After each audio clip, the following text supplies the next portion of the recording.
ایک میں دعا پڑھتی ہوں جو میں شیئر کرنا چاہتی ہوں سب سے، کیونکہ اس سے بہت آپ کو اچھا محسوس ہوتا ہے. وہ حضرت ایوب کی دعا ہے جب وہ بیماری میں تھے، تکلیف میں تھے. ایک دعا جو آپ کی طرف سے ہمارے پاس آپ نے ہمیں دی جی، تھی، جو ہم لوگوں کو بتائیں. کسی بھی قسم کی پریشانی، کسی بھی قسم کی اضطراب ہے، پریشانی ہے، کچھ ایسی دل کو لگا ہوا ہے کہ نہیں ہاں بے سکونی سی ہے، تو آپ اسے پڑھیں یا حیو یا قیوم. کیونکہ میں نے بہت سارے لوگوں کو دیکھا ہے جو بھی پریشان ہوتا ہے وہ اس کے چہرے پر آ جاتا ہے، ایک دم بجھتی جاتی ہے ہاں، شکل. دل ڈوب رہا ہے، فکر لگی ہوئی ہے، تو یہ ایسی دعا ہے. آپ پڑھیں دوبارہ شوری میں بیچ میں. یا حیو یا قیوم برحمتک استغیث لا الہ الا انت سبحانک انی کنت من الظالمین. یہ جو آیت مبارکہ ہے لا الہ الا انت، یہ حضرت یونس علیہ السلام کی دعا ہے. جب وہ مچھلی کے پیٹ میں تھے تو انہیں یہ دعا عطا کی گئی. تو آپ کسی بھی قسم کی مصیبت میں گرفتار ہیں، پریشانی میں گرفتار ہیں، آپ اس دعا کو رات کو سونے سے پہلے اول آخر درود پاک 11 مرتبہ پڑھ کے اسے 101 بار پڑھ کے سو جائیے. مگر اس پہلے نسخے کو ضرور یاد رکھیے، تو یہ پریشانی اس طرح بھی ختم ہو جائے گا. اللہ آپ کو اطمینان قلب عطا کرے گا، اس سچویشن سے نکال لے گا، آپ کے دل کو سکون ملے گا، صبر ملے گا. تو جب اللہ کی طرف سے سکینت اترتی ہے تو وہ بندہ تصور ہی نہیں کر سکتا. ایک کالر ہمارے ساتھ ہیں، جی ان سے بات کرتے ہیں. جی السلام علیکم. حلیمہ السلام علیکم. وعلیکم السلام. جی حلیمہ، آپ کے پاس موقع ہے اس وقت، کیا چاہتی ہیں پوچھنا؟ میں یہ چاہتی ہوں کہ میری شادی کو 10 سال ہو گئے، میرے اولاد نہیں ہے، جس کی وجہ سے میں بہت پریشان ہوں. اور میں چاہتی ہوں کہ رمضان کا بابرکت مہینہ ہے، اس میں دعائیں قبول ہوتی ہیں، عبادات قبول ہوتی ہیں، تو میری بھی دعا قبول ہو جائے، مجھے اللہ تعالیٰ میری گود بھر دے، جس کی وجہ سے میں بہت ٹینشن میں رہتی ہوں. میں نے سب کو دکھا دیا، سب ہو گیا، لیکن اللہ تعالیٰ نے ابھی تک میری دعا قبول نہیں کی ہے. آپ مجھے کوئی ایسا وظیفہ بتا دیں پلیز، اور میرے لیے دعا بھی بہت کریں، اور آپ لوگ بھی دعا کریں، میں بھی دعا کروں اس لیے کہ رمضان میں سب کی دعائیں قبول ہوتی ہیں. تو پلیز ان سے پوچھ کے مجھے کوئی بتا دیں، کوئی وظیفہ ایسا بتا دیں جس سے کہ میری بھی اولاد ہو جائے.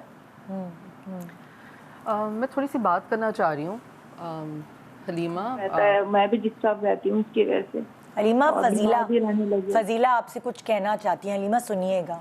حلیمہ میں آپ سے تھوڑی بات کرنا چاہتی ہوں. السلام علیکم، اینڈ آئی ایم سوری کہ آپ اتنی اپسیٹ ہیں، اور ہو جاتا ہے انسان. دیکھیں لیکن ایک چیز ہوتی ہے توکل، اللہ پر توکل. جو بھی چیز ہونی ہوتی ہے نا وہ اپنے وقت پر ہوتی ہے، اور قرآن پاک کی ایک آیت ہے کہ ہر خبر کا ایک وقت مقرر ہے.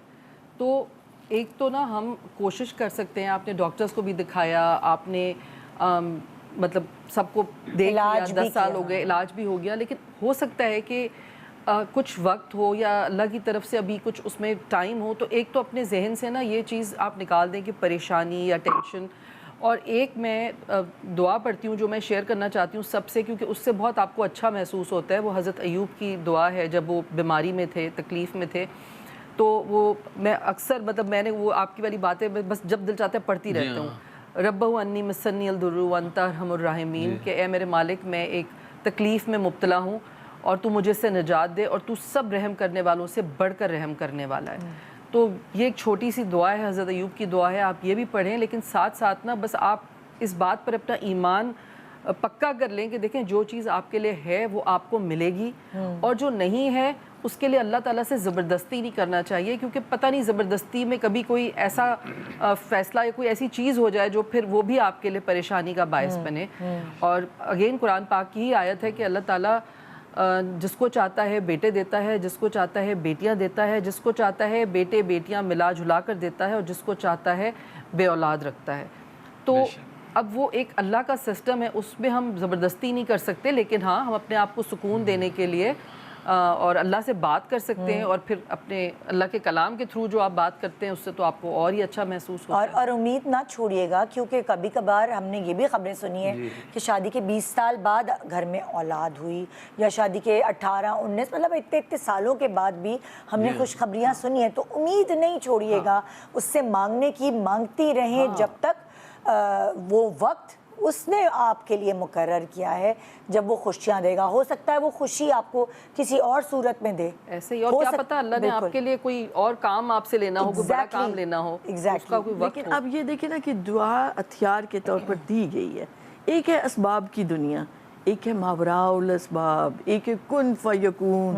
اس کی رحمت جوش میں آ جائے تو عطا کر دے. بے شک. تو دعا تو ہر مومن مانگتا ہے, ہر ولی بالکل، مانگتا ہے. بالکل. تو اللہ رب العزت کو پکارنا پسند ہے اپنے بندوں کا کہ مجھ سے مانگو میں عطا کروں گا. تو اولاد کے لیے دعا جو ہے یہ بالکل. رب لا تذرنی فردا وانت خیر الوارثین, کہ اللہ مجھے اکیلا نہ چھوڑ, تو بہترین وارث عطا کرنے والا ہے. بے شک. تو اس دعا کو پڑھیں, اور یہ جو انہوں نے بات کی بالکل صحیح کی کہ توکل رکھیں. بھروسہ اور یقین جو ہے نا وہ کمال درجے پر لے کر جاتا ہے دعا کو. اصل میں خود جو عورت ہے جو جس کے اوپر یہ بیت رہی ہوتی ہے وہ شاید تھوڑا کمپوزڈ ہو جائے, وہ شاید اپنے روزمرہ کے کاموں میں بزی ہو جائے, لیکن جو معاشرہ ہے نا, جو ارد گرد کے لوگ ہیں, ان کو یہ نہیں پتا کہ وہ کتنے گناہ کما رہے ہیں, جانے انجانے میں اس کے اوپر تانے مار کے یا اس کی اس چیز کو کمزوری بنا کر اس سے بہت ساری ایسی چیزیں کام نکلواتے ہیں لوگ. ہمارے معاشرے میں ایسے لوگ ہیں کہ وہ کمزوریاں پکڑتے ہیں اور یہ اپنی کمزوری سمجھ رہی ہے اس کو.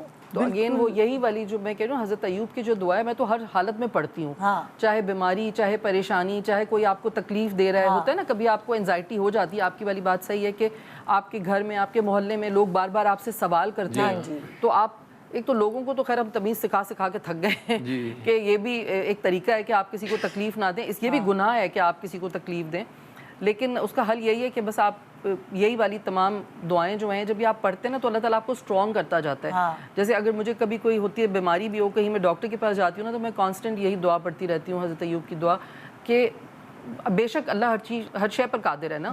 تو اگر آپ وہ دعا پڑھ رہے ہوتے ہیں تو آپ, میں کہتی ہوں اللہ میاں بس میں یہ آئی ہوں یہ نہ ہو, اور اللہ تعالیٰ سے آپ دعا کرتے ہیں کہ اللہ میاں اگر کوئی بھی تکلیف ہے تو مجھے اس سے نجات دے دے, اور بے شک تو سب رحم کرنے والوں سے بڑھ کر رحم کرنے والا ہے, سب ڈاکٹروں سے بڑھ کر ڈاکٹر ہے. تو آپ کی جو ایک پازیٹیوٹی ہوتی ہے نا, جو آپ کی سوچ بھی ہوتی ہے, جو کہ اب ریسرچ بھی ہے سائنس کی, کہ آپ کا جو برین ہے نا وہ آپ کے سارے باڈی کی سب چیزوں کو کنٹرول کرتا ہے.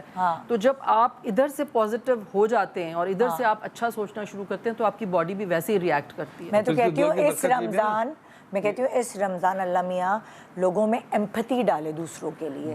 اگر ایمپتھی ہوگی نا, ہم جاتے آتے ہمیں پتہ بھی نہیں چلتا کہ ہم کیا سینٹینس بول گئے اور دوسرے کا دل خنجر کی طرح جو ہے گھوپ گئے ہیں. ہم بہت عام گفتگو کر رہے ہوتے ہیں اور ہمارے منہ سے ایسی نکل جاتی ہے. میں کہتی ہوں اللہ تعالیٰ کہ زبانیں رس بھی گھولتی ہیں تو زبانیں زہر بھی اسی لیے کہتے ہیں پناہ مانگنی چاہیے تکبر سے. میں ہمیشہ پناہ مانگتی ہوں تکبر سے, اور جب دعا کرتی ہوں, قرآن پاک پڑھتی ہوں یا نماز پڑھتی ہوں, میں کہتی ہوں اللہ تعالیٰ اگر دانستگی یا نادانستگی میں مجھ سے کوئی ایسی بات ہو جائے جس سے کسی کا دل دکھ جائے, تو میرے اللہ پلیز مجھے نا اسے درگزر کر دینا اور مجھے اپنی اصلاح کرنے کی توفیق دینا تاکہ دوبارہ ایسا کچھ نہ ہو. تو آپ کو بہت ساری چیزیں ہیں جب آپ قرآن پاک معنوں کے ساتھ پڑھتے ہیں اور ان دعاؤں کو اپنی زندگی میں شامل کرتے ہیں تو آپ بڑا سکون ملتا ہے آپ کو. اس دعا کی جو آپ ذکر کر رہی تھیں ربی انی مسنی الضر وانت ارحم الراحمین, اس کی برکت قرآن میں پھر یہ آئی ہے نا کہ اللہ تعالیٰ نے اس کی برکت سے ایک تو ان کو شفا بھی دی, پھر ان کو اہل و عیال بھی واپس پلٹ کے دے دیے, اولاد بھی دے دی, بیوی بھی دے دی. جس اولاد کا انتقال ہوا تھا تو اس کی ایک برکت یہ بھی اہل و عیال دوبارہ اللہ تعالیٰ نے ان کو دوبارہ عطا فرما دیے. تو یہ ربی انی مسنی الضر وانت ارحم الراحمین, یہ بہترین دعا, اس کو پڑھا کریں.